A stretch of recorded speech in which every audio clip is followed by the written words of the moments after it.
Bismillahir Rahmanir Rahim. In the name of Allah, most gracious, most merciful. We're talking about the historical background and roots of the event of Ashura. This is a fact that in 60 years after Hijrah, Yazid and his army surrounded Imam Hussein alayhi salam and his family, and in a very cruel way, they killed them and their families, and then they took the wives, the children of that family as captives. This is very tragic, and really it is sorrowful, but we want to know what were the historical roots for that event.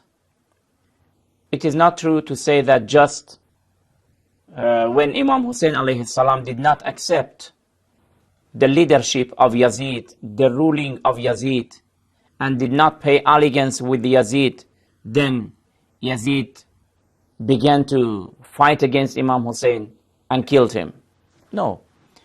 The roots of that event, an epic, is belonging even before the advent of Islam. We have to evaluate and examine two races, parentages. In one side, we have the children of Hashim alayhi salam, and in another side, we have the children of Umayyah.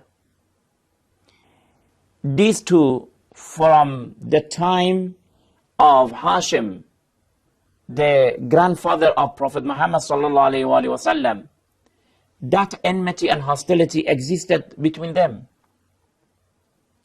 I said that Hashim and his brother Abd Shams, they were twins.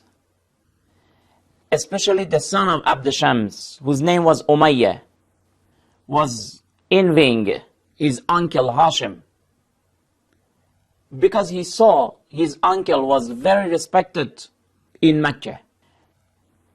He had a dignity, he had an honor among the people. Very good and important positions were given to Hashim and his children. You see, in Mecca, we have the holy mosque of Masjid al-Haram. And within that mosque, we have the holy Kaaba. Holy Kaaba is a very holy place. It is the first house built on the earth. Inna awwala baytin wuzi'a lin-nas lalladhi bi-Bakkah. And this holiness, of course, in the course of the history, a lot of things has happened.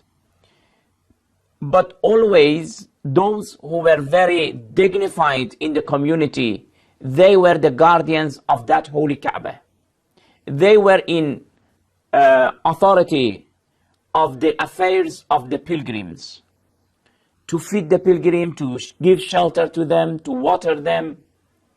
Siqayatul Hajj means that when pilgrims every year from all over the world went there to do their pilgrimage, even before Islam, people used to come and visit that holy place.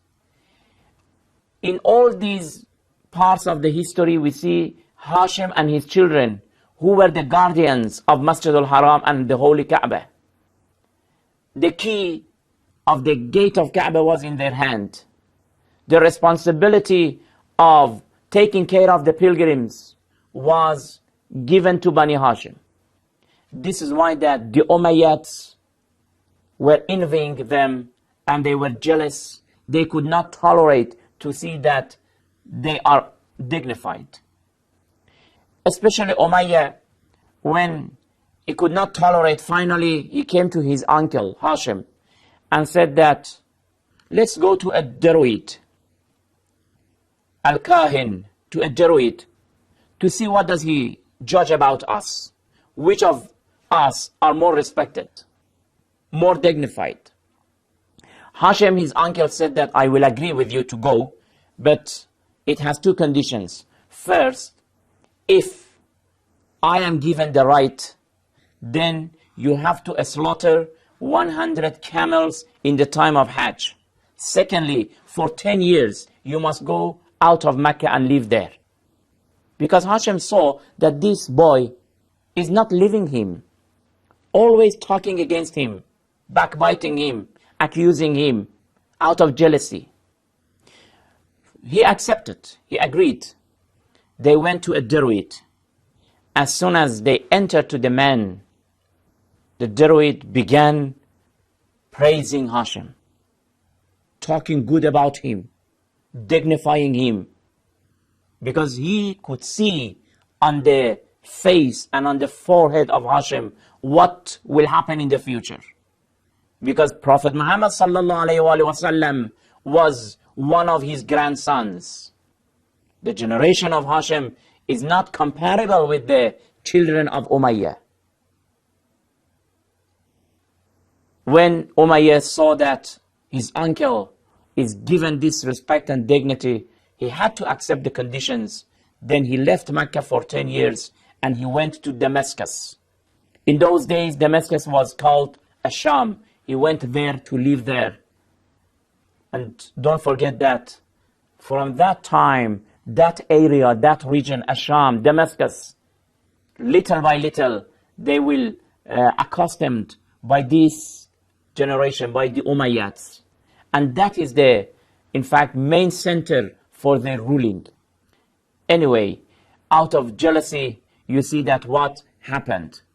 So I want to say that the parentage of Hashim, if you compare it with the parentage of Bani Umayyah, they are not comparable at all. After that, after the time of Hashim and then his son Abdul Muttalib, and then Abdullah, the son of Abdul Muttalib, and then Prophet Muhammad, that we will discuss these matters historically.